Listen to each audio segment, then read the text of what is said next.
I'm a physical therapist at Haynes Physical Therapy, and today I'm going to talk to you about 3 things you can do to help keep ankle sprains from coming back.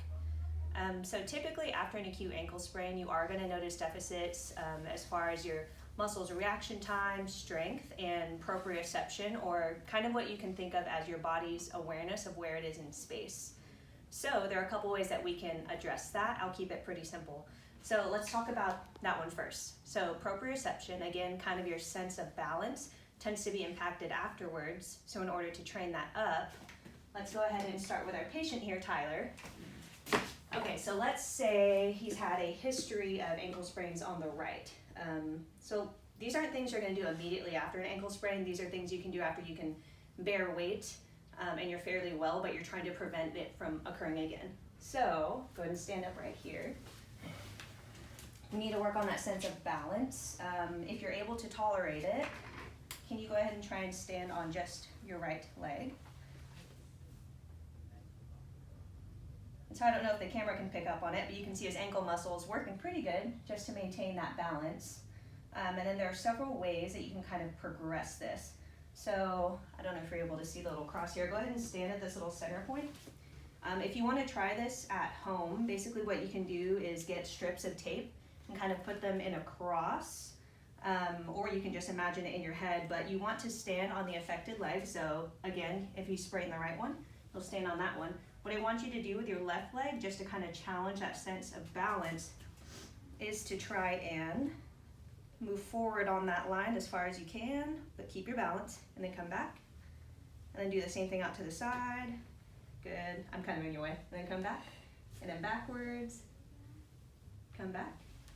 And then you can try coming across, or even behind, either way, and come back.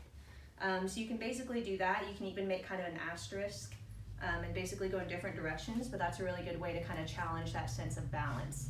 If that gets really easy, you can even add an unstable surface. So for example, standing on a pillow or a piece of foam or something, I would just make sure you have a counter or something nearby that you can touch occasionally, or a chair. That way you don't lose your balance. But anyway, that's how you can address proprioception, or that body's awareness of where it is in space. Another thing we definitely want to do is work on flexibility. So if you happen to have tight calves or tight muscles there in the back, it can predispose your foot to staying in kind of an open pack position. What that means is basically it's a position where you're more predisposed to injuring the ankle, just because it's where the ligaments are more lax, more loose. So in order to kind of get that foot to a normal position, you want to make sure that your calves are of normal muscle length. So there are a million ways you can stretch your calves, but okay, so back to where we were at. We're going to look at stretching the calf now. So what you can do is use a strap if you happen to have one. And so you can either loop it or just kind of wrap it across, but you're basically going to want to catch this part of your foot in order to effectively stretch that calf muscle. You do want your knee to be relatively straight, although I wouldn't lock it out. So what you're going to do here is just go ahead and pull on back until you feel a pull in this muscle. So if you can, hold that for just a slow count to 20 and repeat that 2 or 3 times. Then relax. Are you feeling that? Yes. Yes. Okay. So there we go, stretching the calves. And then for this next one, another thing you do want to work on is strength. So it's for 2 muscle groups in particular, your inverters and your everters. So basically the ones that point your foot in and point your foot out. So if you want to work on those, it's pretty easy to just use a resistance band.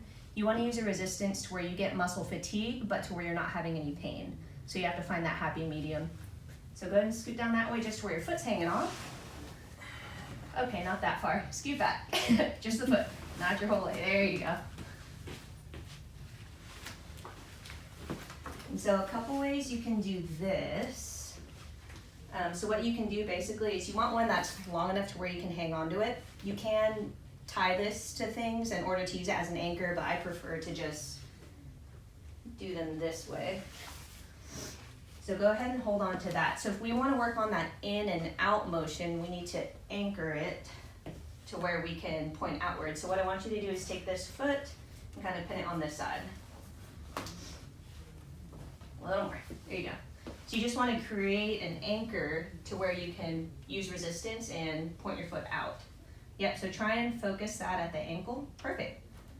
Just like that. So that'll work on that outward motion. If you want to work on that inward motion, you just reverse it. So go ahead and remove that foot, and instead point your foot over here just to kind of push it that way. A little more. There it is. Okay, and then you'll point the foot in. So if you can hit at least 20 of those each, you'd be doing pretty good. And yeah, that's solid. Also, as far as the balance stuff we were talking about earlier, we talked about the flexibility, so 15 to 20 seconds, a couple times, 2 or 3. About 20 reps for the strengthening. Same thing, you can do it maybe morning and night. And then for the balance, as far as the single leg, if you're just doing a straight single leg hold, ultimately see if you can get to 30 seconds. If not, you'll have to start at 10, kind of work your way up. And for moving the forward and backward, I would maybe just make a full circle twice each direction, and that would be pretty solid. So yeah, that's all we have for you today. If you have any questions, feel free to contact us.